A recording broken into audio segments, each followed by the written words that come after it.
Bonjour, aujourd'hui nous en sommes à notre 9e vidéo. Aujourd'hui nous aurons la chance de voir ou de revoir le sketch présenté par Mélanie Poisson et sa famille sur l'évangélisation des jeunes par les jeunes. Mélanie va nous présenter un projet qu'elle appelle la Maison Ephata. Elle va expliquer ce qu'il en est. Alors, il y aura un court sketch suivi d'un temps de réaction des personnes qui étaient présentes à cet atelier qui a eu lieu durant la session nationale, on se rappelle, en 2019, au Sanctuaire de Beauvoir.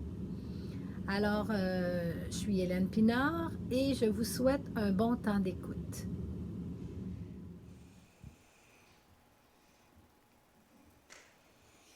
Salut, Thalia. Allô? Oui, comment ça va? Ça va bien. Qu'est-ce que tu lis, là? Tu es en train de lire déjà, là? Ben, c'est un comic book. C'est genre, tu sais, c'est genre Harley Quinn, là, l'ex du Joker, là. Puis elle veut devenir un super-héros, puis elle sauve des animaux. Oui. Un super-héros. Oh! Moi, j'en connais un super-héros. Ah oui.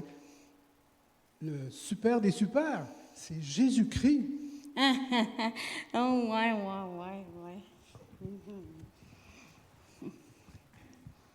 Bonjour, chers parents, vous êtes venus nombreux. C'est bien. Voici notre cafétéria. Comme vous pouvez le voir, c'est très convivial.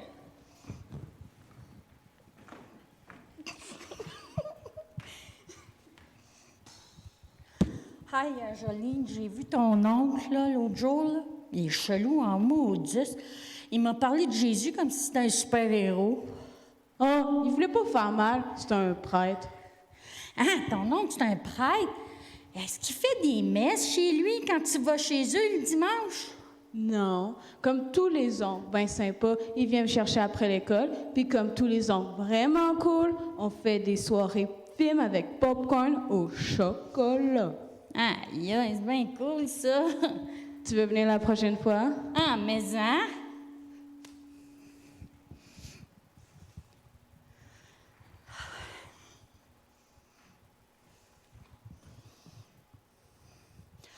Ben voyons, triche, là. Qu'est-ce qui se passe, là? C'est rien.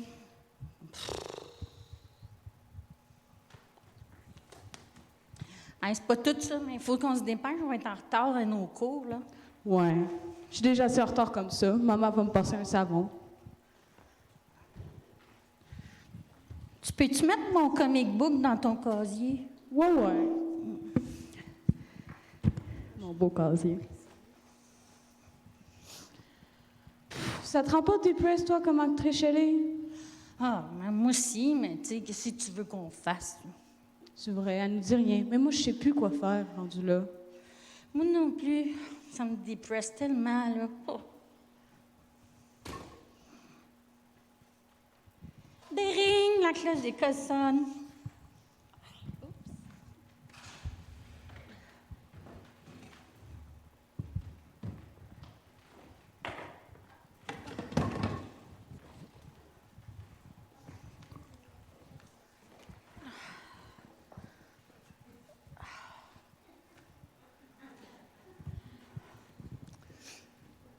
Ah, les filles, qu'est-ce que vous avez pris de bon cette semaine à l'école? Bof, pas grand-chose. Oh, si Trish n'était pas tout le temps dans des problèmes, ça irait mieux. Si elle nous en parlait. Moi, j'aurais un conseil à vous donner, hein? Si ça vous va, là. La meilleure façon, d'abord, c'est de prier pour elle. Ouais, je peux bien essayer. Bon, si tu le fais, moi le faire, moi aussi. À part de ça, là, j'ai pris 2 films pour nous autres ce soir. Ah, 2 bons oui. films. Le premier, c'est Chalia? Le voyage de Chihiro. OK. C'est là que tu m'avais demandé l'autre jour. Là, oui. Yes, OK. sir. Puis un autre, c'est encore meilleur. Ça s'intitule Jésus, l'enquête. Oh, Ah, cool. ça a l'air le fun.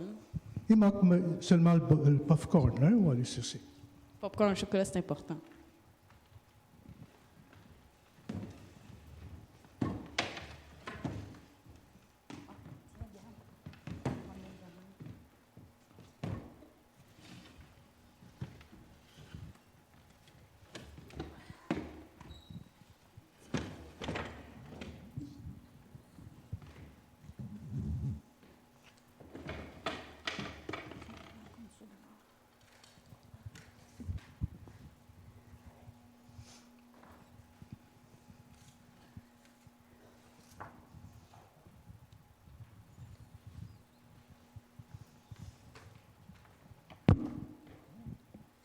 Merci.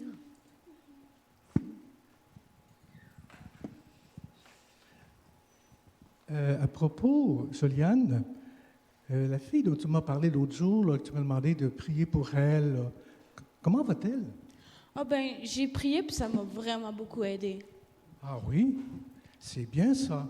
Oui, ben genre, avec la gang, là, on est allé la voir, on a fait une intervention de groupe, puis là, genre, ça a super gros aidé. Trish est allée voir son médecin pour ses crises d'anxiété, puis en plus, après ça, ben genre, on a pu s'amuser ensemble, puis elle a même été voir sa psychologue à la maison des jeunes.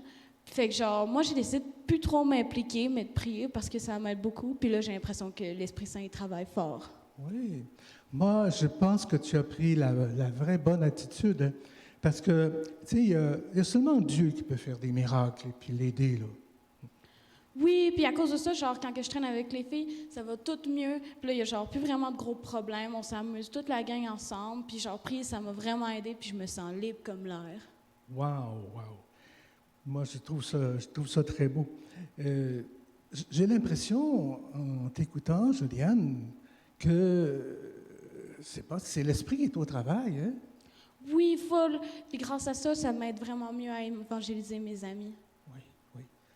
Puis en t'écoutant, là, je me dis, toi aussi, tu es rempli de l'Esprit Saint. Oui, merci beaucoup, mon oncle, pour tes conseils. Ça m'a super gros aidé. Je me sens libre comme l'air. Bravo, bravo. Et c'est ça, en priant, je pense qu'on devient rempli de l'Esprit Saint. Puis on a le goût d'évangéliser.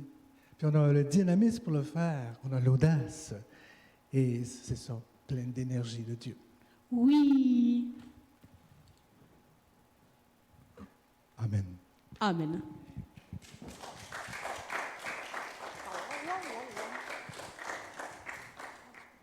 Catherine, est-ce que tu peux leur expliquer comment ça nous est venu, cette pièce de théâtre-là? Ben dans le fond, c'est parce que moi, j'ai beaucoup de difficultés à expliquer ce que je peux vivre. Ben déjà, je parle un peu en ado, fait que ça peut être un peu compliqué. Puis je suis quelqu'un de très expressif, puis j'ai fait du théâtre, fait que j'ai voulu présenter ça d'une manière spéciale, puis le montrer d'une manière théâtrale. Parce que tout ça, c'est une histoire vraie que j'ai vécue, puis avec mes amis, puis mon groupe d'amis pendant l'été surtout. Fait que je tenais un peu genre à expresser ça, parce que c'est comme ça que j'ai découvert que prier, ça aidait vraiment beaucoup. Parce qu'avant, je m'impliquais beaucoup, puis ça faisait que ça me rendait malade, puis ça brûlait mon énergie. Ce qui n'est pas fameux. Ce que je me demande présentement, c'est qu'est-ce que vous avez retenu de la pièce de théâtre exactement? Est-ce qu'il y en a qui ont le goût de le partager?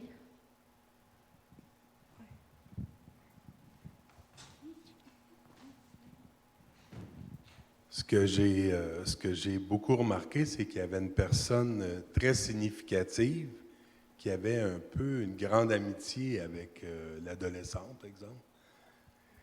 Et l'adolescente avait une confiance en cette personne adulte, puis j'ai trouvé qu'il y avait une belle complicité tout au long de la pièce. Oui, puis ça, c'est quelque chose qui est vraiment commun dans notre manière d'évangéliser. Parce que nous, on a une cellule familiale, puis on a aussi ce qu'on appelle une maison Ephata. C'est une maison qui est ouverte pour les personnes qui nous entourent. On accueille des gens chez nous, puis on les évangélise. Puis le principe des maisons Ephata, c'est vraiment de s'adresser aux personnes qui sont blessées, qui ont peut-être pas de famille, qui ont besoin d'une famille d'adoption. Puis, on travaille beaucoup sur le principe. Par exemple, moi, je suis la maman. Hein? Alors, j'agis dans mon charisme maternel. Mais mon charisme à moi, c'est l'écoute et l'accompagnement. Alors, j'accompagne et j'écoute mes filles qui, eux autres, évangélisent. Puis, on a remarqué que c'est un bon tandem de prendre un adulte et un adolescent ensemble, comme ça. Parce que, tu sais, c'est bien beau de dire à nos jeunes, allez évangéliser les autres jeunes autour de vous, mais ils ont besoin d'être accompagnés dans le processus. Hein? Catherine, c'est un leader naturel, mais elle l'a dit elle-même, elle se fatiguait à un moment donné. Hein? Fait que... Parce que quand tu as un groupe de 7 amis, là, avoir le soutien d'un adulte qui a de l'expérience comme moi j'avais avec ma mère, parce que comme une bonne partie des paroles, vers la fin, ça venait de des textos que j'ai partagés avec ma mère. Parce que le problème, c'est que les jeunes, genre, je connais bien parce que j'en suis moi-même une, ils ont tendance à être moins ouverts à se faire parler par des adultes s'ils n'ont pas une grande confiance. Mais prends par exemple, mes amis, ils me font beaucoup confiance, ils me connaissent depuis quand même assez longtemps. Puis par ma confiance envers ma mère, ils ont confiance eux aussi avec ma mère. Puis ça les aide beaucoup, puis c'est comme une grosse entraide, je veux dire. J'ai beaucoup d'aide avec ma mère parce que ma mère, elle a accompagné beaucoup de gens, puis elle peut vraiment m'aider dans ce point-là. Puis puis elle me donne de la force beaucoup. Ah, je t'aime, ma petite maman. Oui, c'est l'Esprit Saint qui te donne de la force, par exemple. Ouais. Ouais. La personne qui t'a approché pour te parler au moment où tu lisais un livre de super-héros, la personne t'a approché en disant « Ah ben moi aussi, j'en connais un super-héros. » Fait que t'allais te rejoindre dans ton monde. J'ai trouvé ça beau, là. Bien, ça peut être un couteau à double tranchant, je vais te dire. Parce que je vais vous raconter une petite anecdote en même temps. Pendant une cellule familiale, il y avait, je ne vais pas nommer la personne, qui était venue. J'avais mon groupe d'amis avec moi. Je les avais pas tous invités parce que 7 à une même table, ça aurait été beaucoup. Mais j'avais invité 3 de mes amis. Puis on a commencé à parler de Superman. Puis là, cette personne-là, elle a voulu, genre, entrer dans le tandem. Si elle voyait, « Ah, ils aiment Superman. » Je vais leur dire, « J'ai dit, c'est un vrai super-héros. » Sauf que ben, ça peut être un double tranchant parce qu'il y a des gens qui vont être ouverts et qui vont faire « Ah! » Mais avec mes amis, ça a plus fait « Ah! Et Jésus? Ah! Je ne connais pas beaucoup Jésus. » Parce que, tu sais, c'est des jeunes, genre, par exemple, une de mes amies, j'ai donné une Bible, puis elle était super contente de la voir. Sa mère a essayé de la jeter, sa Bible. Fait que ça peut être très dur. Les familles sont vraiment beaucoup brisées. En tout cas, dans mon école, j'en ai vu des très brisées. Mon amie, elle a dû cacher sa Bible, là. C'est quelque chose quand tu dois cacher ta Bible à tes parents. Fait que ça peut être dur d'approcher beaucoup les gens, puis ça m'a beaucoup attristé de savoir ça, mais aujourd'hui, elle va vraiment beaucoup mieux, puis elle a une grande dévotion à la Vierge Marie aussi. C'est, comme a dit Catherine, c'est un couteau à double tranchant parce que c'est comme un outsider qui va vers le jeune, mais en même temps, ça le pique intérieurement, ça pique sa curiosité. Tu sais, comme on a vu au début, Pascal, le prêtre qui arrivait, il s'intéressait aux jeunes. Tu sais. Il faut s'intéresser à ce qu'ils aiment, d'abord et avant tout. On ne peut pas appâter des mouches avec du miel, là, avec du vinaigre, excuse. Ben, parce que c'est vraiment bien expliqué, parce que comme moi, en tant que jeune, quelqu'un arriverait, me dirait ça, ben, je trouverais ça cute. OK, ben, vous nous trouvez cute avec nos petits trucs, ben nous on vous trouve cute quand vous essayez genre de faire oh Jésus ou tout. Ça peut être vraiment cute pour nous. On est comme oh, c'est mignon. Je ne sais pas si vous avez remarqué, mais l'oncle aussi, il invite chez lui, puis il fait des activités avec les jeunes, puis il a parlé d'un DVD, Jésus l'enquête. Ça touche énormément les jeunes de nos jours, ce DVD-là. C'est un DVD qui a été fait, je pense, par des protestants. Et je lis toute la description ici, si vous voulez venir voir après, là.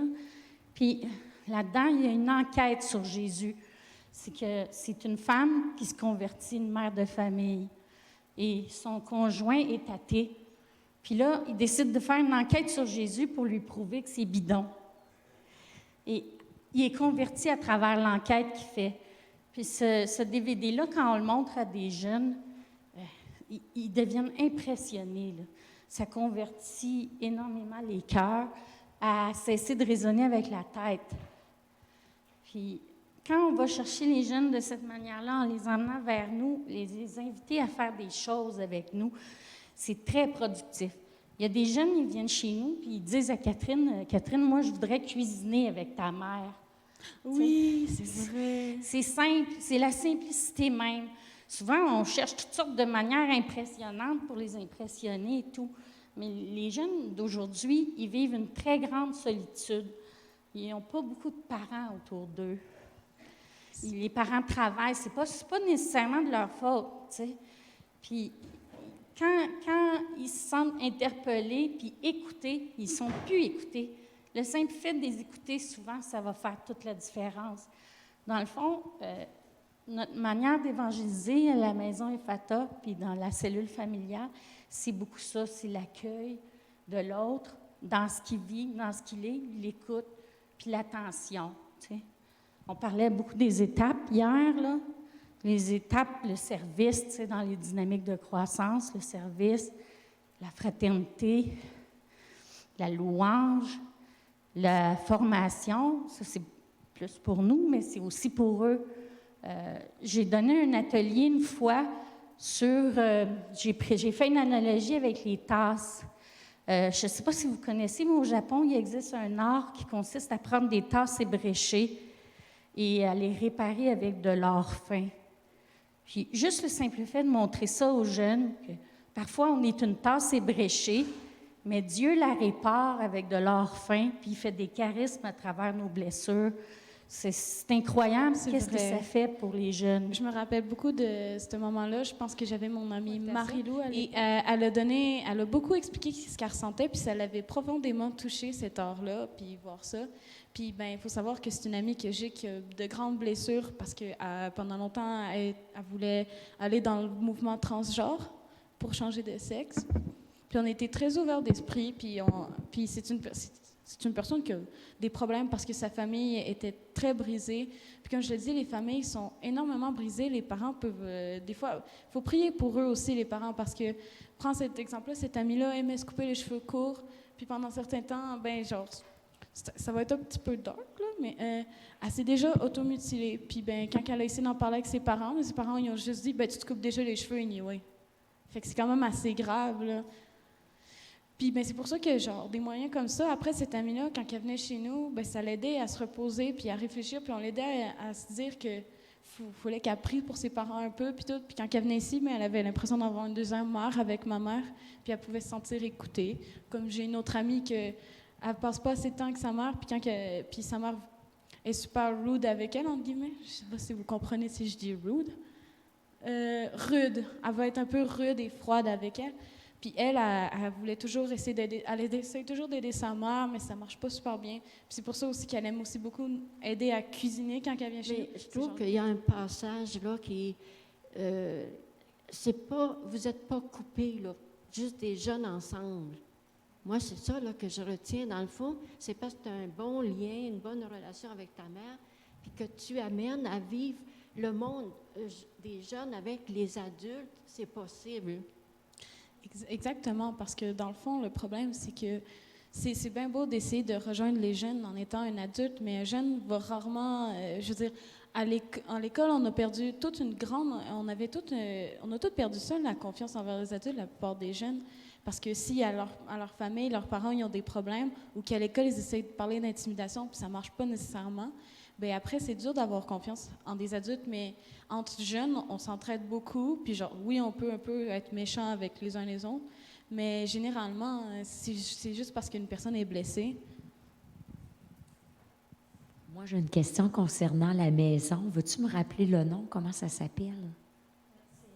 C'est la maison Ephatha. Ouvre-toi. Ouvre-toi, OK. Puis, n'importe qui arrive à n'importe quelle âge. Je ne comprends pas trop là, comment ça fonctionne. Oui, bon, d'abord, la maison Ephatha, ce n'est pas un lieu. La maison Ephatha, c'est des personnes. Donc, c'est des pierres vivantes. Chacun de nous, on est la maison Ephatha, parce que moi, je n'ai pas de maison, premièrement. J'aimerais ça. J'aimerais avoir une maison de 150 pièces, là. J'accueillerais bien en masse du monde, mais bon.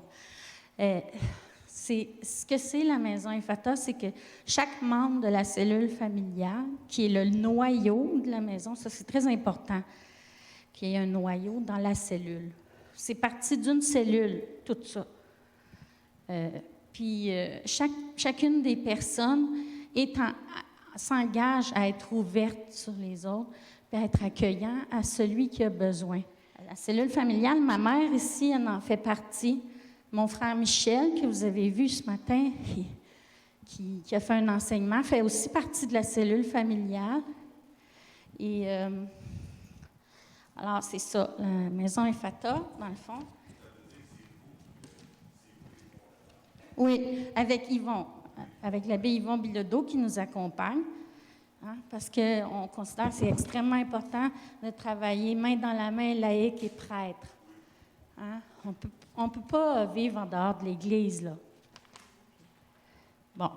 Alors, la mission, je vais vous la lire, c'est « Afin de régénérer le tissu familial de l'Église et de participer à son renouveau mystique, les maisons Ephata, pierres vivantes en communion fraternelle, sont des milieux de vie, de prière, d'écoute et d'entraide dans lesquels des familles et des personnes peuvent croître en intimité divine, dans un esprit d'offrande, goûtant ainsi à la tendresse guérissante du Dieu trinitaire. » Alors, l'esprit d'offrande, c'est au lieu de geler nos blessures, de les cacher, de vouloir chercher à les guérir de mille et une manières, simplement accueillir, OK, j'ai cette souffrance-là à l'intérieur de moi, elle existe, elle fait partie de moi, puis même, il y a un charisme qui se cache, il y a une perle cachée au cœur de ma souffrance qui peut me faire grandir. Parce que les jeunes, là, tu peux essayer de leur dire, je vais te guérir de tes souffrances, je vais t'aider. C'est Jésus qui fait le travail, hein? Puis quand il travaille une personne, il la sculpte très durement des fois. Puis les jeunes, si on essaye de nier leur souffrance, ils vont aller ailleurs. Parce que c'est pas ça qu'ils veulent. Ils veulent qu'on l'accueille, cette souffrance-là, puis qu'on l'accepte, puis qu'on la regarde avec eux. Ça me rappelle beaucoup l'imposition des mains qu'on avait fait à une de mes amies. Oui, c'est ça. Dans la maison Ephata, il y a toutes sortes d'affaires qui peuvent arriver. Puis il y a une jeune fille, à un moment donné, qu'elle avait des grosses difficultés. C'est justement celle que sa mère ne veut pas qu'elle aille de Bible. Oui, puis qui a beaucoup inspiré, justement, le petit sketch qu'on a fait ici, là, Triche, là, qui avait des gros problèmes d'anxiété et tout. Et à un moment donné, j'ai prié sur elle. J'ai demandé, voudrais-tu que je prie sur toi? Puis elle a ressenti un grand bien-être extraordinaire qui venait de Dieu. Mais cette petite fille-là est en train d'apprendre à vivre avec ses souffrances puis à en faire quelque chose de positif. C'est vraiment magnifique parce qu'elle tenait une croix, puis pendant un instant, elle n'était plus capable de la lâcher. Puis elle m'avait dit qu'elle avait senti une main chaude toucher sa tête. C'était très, très, très magnifique à entendre. Mais tu sais, n'importe qui peut être une maison Ephata. C'est le simple fait d'être ouvert, d'être réceptif à cette mission-là, celle qui est sur le dépliant.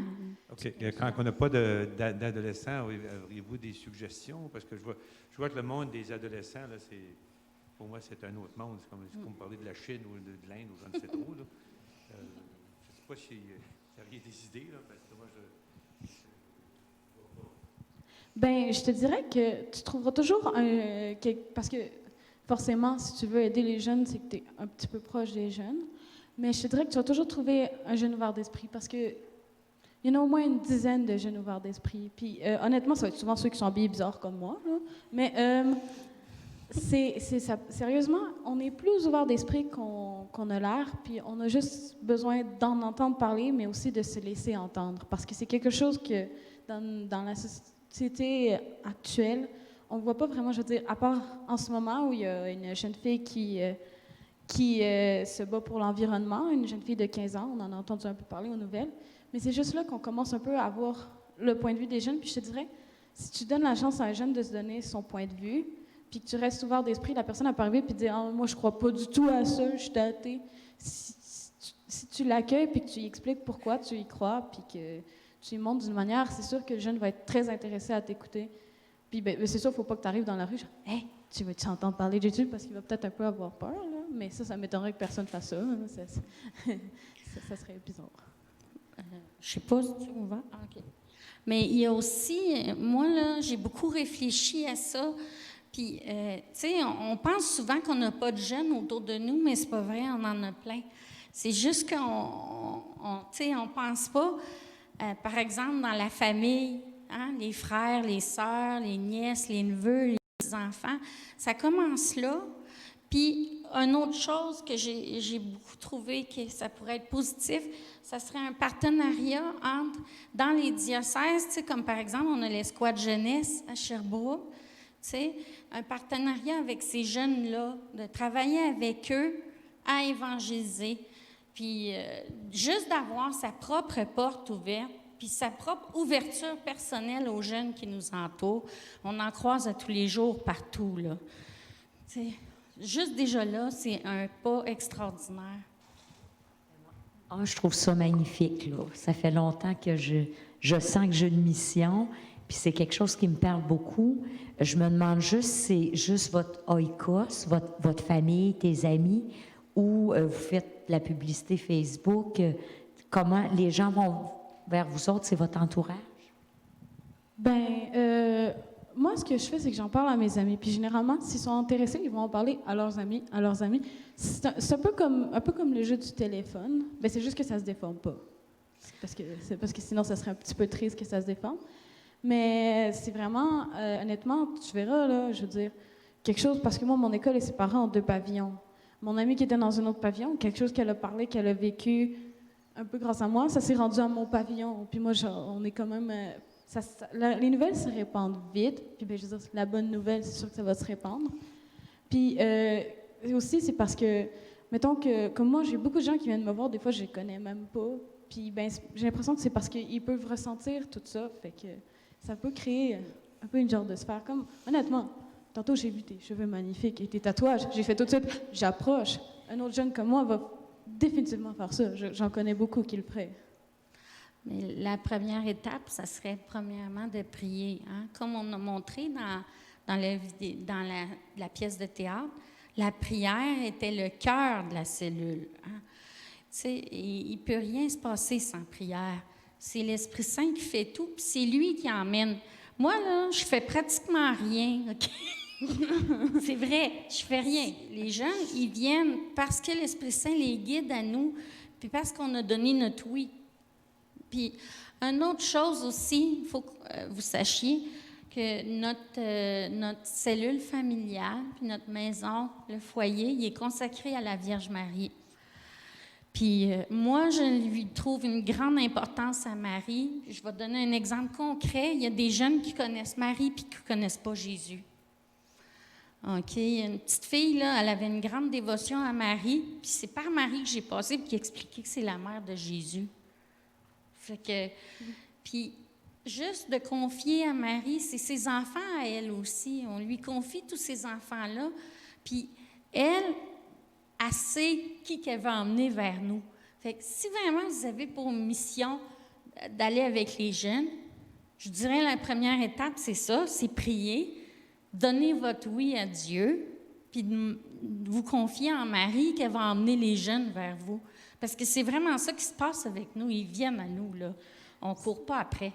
C'est très vrai parce que, ben justement, moi, dans cette situation-là, c'est à Marie beaucoup que je me suis confiée. Je disais beaucoup, Marie passe devant. Parce que, en fait, je me brûlais vraiment beaucoup. J'avais de la misère à encore continuer à aller à l'école parce que j'étais tellement stressée par tout ça. Mais c'est un peu comme si je m'étais dit, mais j'ai de la force au début. Puis c'est un peu comme, tu bois une boisson énergisante. Tu dis, j'ai de la force, de faire. Ça va toujours avoir un down à un moment. Mais prier, c'est comme une énergie infinie. Puis ça m'a beaucoup, beaucoup aidée. Puis sans ça, j'aurais vraiment pas eu l'énergie de continuer comme ça. Puis je disais beaucoup, Marie passe devant. Je faisais beaucoup de prières à Marie. Je priais tous les soirs pour mes amis. Puis ça m'a extrêmement aidée. Puis c'est vraiment très puissant, la prière. Ça te donne toute l'énergie du monde. Ce que j'aime aussi quand vous dites cellule familiale, quand on dit aux gens cellule d'évangélisation, ça peut paraître comme moins attirant. Puis ça, je pense, parce que nous, on s'occupe des sacrements dans notre petit village, de former les jeunes. Pour l'Eucharistie, on leur fait vivre des journées dans la nature. Puis je leur parle de cellule d'évangélisation, ils sont comme, c'est quoi ça? Peut-être juste de changer de nom ou maison. Merci, vous m'inspirez beaucoup. Bravo. Mais c'est vrai que si tu dis cellule familiale ou quelque chose comme ça va leur paraître beaucoup plus familier, surtout que de nos jours, c'est les familles qui sont brisées. Puis c'est ça qu'il faut guérir parce que... Vas-y, Yvon, parle. La cellule familiale, elle a une allure particulière. Et il y a un déroulement particulier aussi. C'est une adaptation de la cellule paroissiale. Et Mélanie peut vous expliquer ça. Elle a même un écrit son historique de cellule familiale, elle l'a écrit. Alors, on peut voir par quelle phase elle est passée pour arriver. Alors, peut-être tu peux en parler un petit peu, Mélanie, comment ça se passe, une cellule familiale? Oui, bien, une cellule familiale, d'abord, c'est pas la même chose, c'est pas tout à fait le même déroulement qu'une cellule d'évangélisation parce que ça se passe autour d'un repas. Parce qu'on a découvert que c'était très rassembleur. Puis, c'est un repas en famille. Alors, nous, on est dans l'oikos, OK? On est dans l'entourage immédiat de la famille, de la maisonnée, là. Fait que, moi, je n'ai pas à me casser la tête pour inviter ou quoi que ce soit. On a un repas familial dimanche ou samedi. En fait, c'était le samedi. C'est parce que ça va être le changer, dimanche. mais bon. En tout cas, puis, nous, on fait une petite cellule en même temps. On fait un temps de fraternité.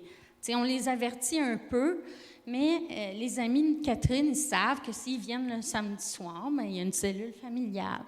T'sais. Puis la louange, elle n'est pas tout à fait au début, et plus vers la fin. Parce que quand on est autour de la table, on suit le déroulement naturel d'un repas. Hein? Alors, on commence par le bénédicité. Après ça, chacun partage. Puis après ça, après le dessert, il y a un temps d'enseignement.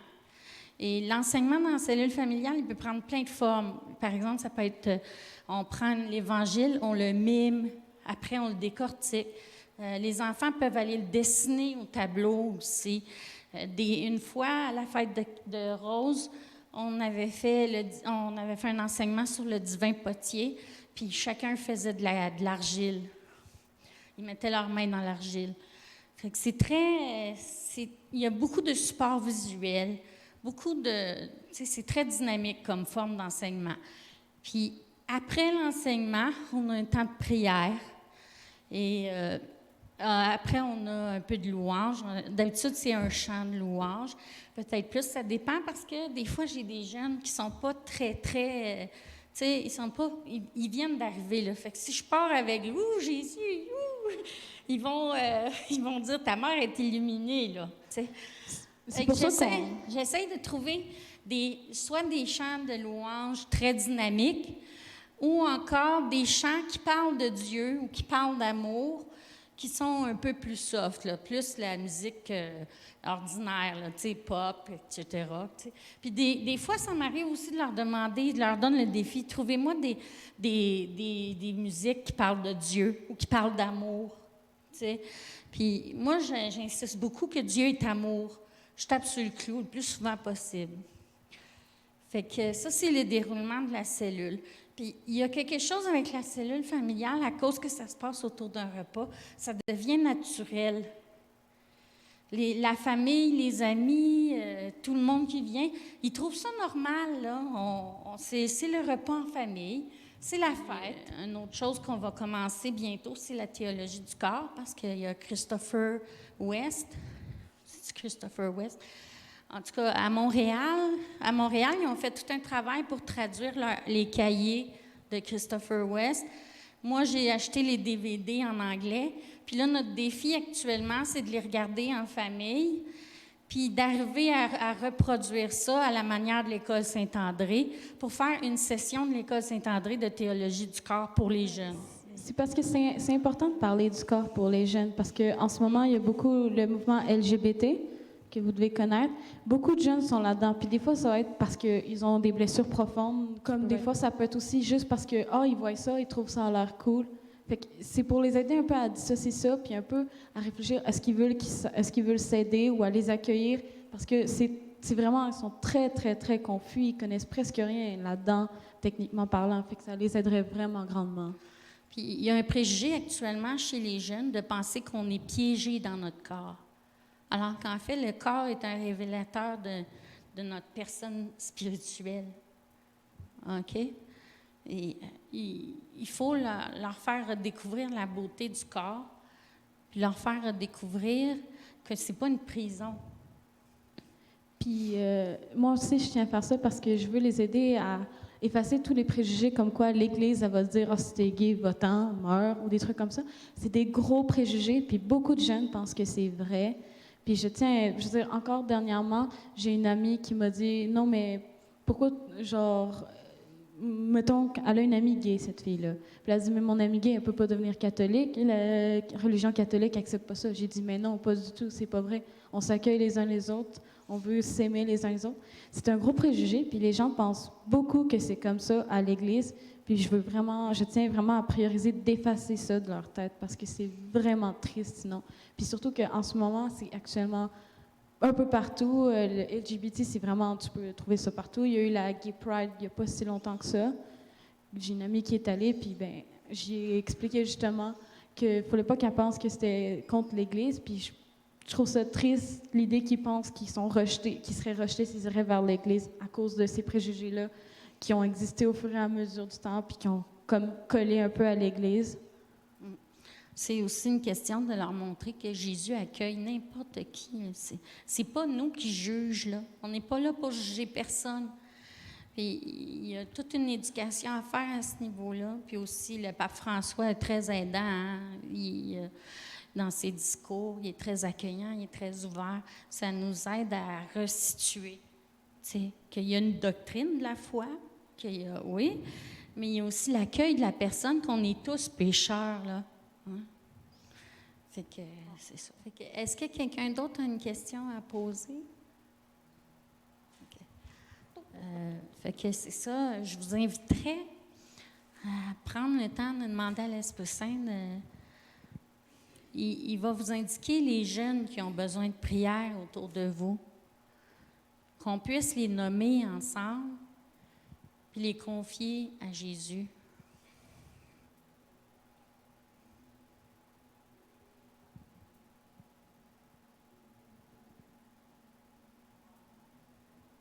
Alors, ceux qui veulent le nommer, gênez-vous pas pour les dire, les noms. On va les porter tous ensemble, ces jeunes-là.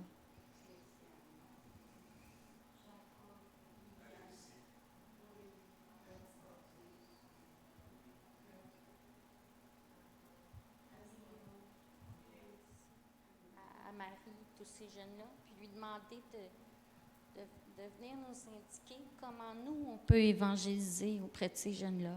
On peut demander à Marie là, qu'elle vienne nous trouver. Ou si vous êtes venu à cet atelier-là, c'est que vous avez à cœur d'évangéliser les jeunes. On peut demander à Marie que dans les prochains jours, elle nous envoie l'Esprit, qu'elle nous permette de découvrir comment nous, on est évangélisateurs auprès des jeunes, chacun selon nos charismes. Puis je vous amène à dire souvent, ça peut vraiment aider, Marie passe devant. C'est quelque chose, c'est comme demander à une mère de nous aider.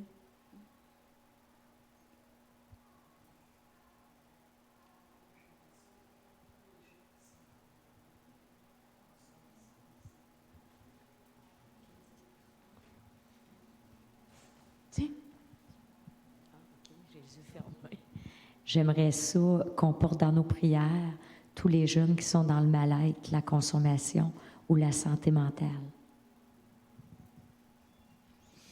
Oui, et tous les jeunes qui ont un problème d'identité sexuelle également.